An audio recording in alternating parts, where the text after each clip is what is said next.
Bienvenue sur Digital Literacy. Si tu ne connais pas encore la chaîne, je te présente les dernières tendances et news digitales et également des reviews produits. Alors aujourd'hui, on a demandé à 2 youtubeurs et un manager youtubeur de nous donner leurs conseils si tu commences ta chaîne YouTube. Let's go! Donc j'étais le premier à me lancer, c'était hyper compliqué. Putain, j'ai de la chance, c'est que j'ai quand même un portefeuille de contacts au niveau influenceur qui est énorme, que j'allais pouvoir les prendre en charge en Belgique et eux ils étaient super contents. Justement, s'enfermer seul, c'est de ne pas prendre exemple sur ce que les autres ont fait, les erreurs qu'ils ont fait, se construire un personnage qui va nous enfermer. Ça, c'est des choses qu'il faut vraiment éviter et surtout avoir un contenu qui va différencier ce qui existe déjà sur Internet.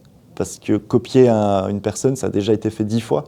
Et c'est pas comme ça que vous allez vous démarquer. Si vous voulez vraiment vous démarquer, soyez vous-même, créez du contenu qui vous plaît à vous avant de plaire aux autres et faites-le évoluer avec les retours de la communauté, seulement si ça vous plaît. Si quelque chose vous freine, ben ne le faites pas. Alors, je m'appelle Valentin, j'ai 36 ans, je suis youtubeur jeune retraité. Je reste toujours attaché notamment à ma communauté. Parfois, j'ai des jeunes que je vois maintenant ados, voire adultes, qui m'ont déjà reconnu en rue et tout ça, donc c'est super chouette. Donc ça, c'est un conseil que je donne aux youtubeurs qui veulent s'inscrire sur la longueur. Après, la longueur, c'est aléatoire, on peut voir si c'est 5, 10, 15, 20 ans, mais si on veut vraiment faire une carrière sur le long terme, il faut être vraiment vigilant à ça, parce que si on s'adresse par exemple à une communauté d'enfants, ce qui était mon cas, les enfants grandissent. Est-ce qu'on accompagne les enfants? Est-ce qu'on change notre contenu? Ou bien est-ce qu'on reste pour les enfants? À ce moment-là, il faut chaque fois chercher du nouveau contenu, une nouvelle communauté, un nouveau public.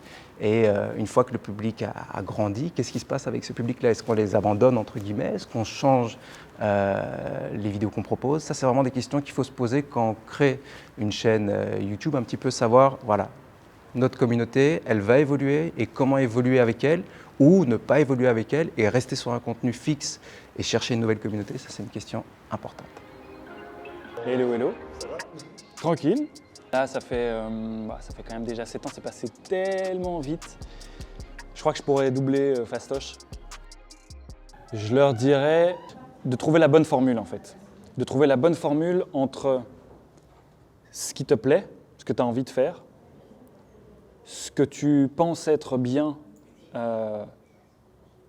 pour YouTube ou pour n'importe quel réseau, à savoir est-ce que ton idée elle a sa place, est-ce que tu crois en ton idée en fait, est-ce que c'est un truc qui est déjà fait, si c'est déjà fait, qu'est-ce que tu vas apporter en plus en fait. Donc d'avoir une bonne réflexion par rapport à ça et puis d'oser en fait. D'oser et puis ça veut pas dire que c'est pas parce que tu te lances sur YouTube que tu peux pas continuer à taffer là où tu es ou trouver un boulot dans ce dans quoi tu es formé à la base, tu vois. L'un n'empêche pas l'autre. Moi, pendant 2 ans et demi, j'ai fait 2 tafs. Donc,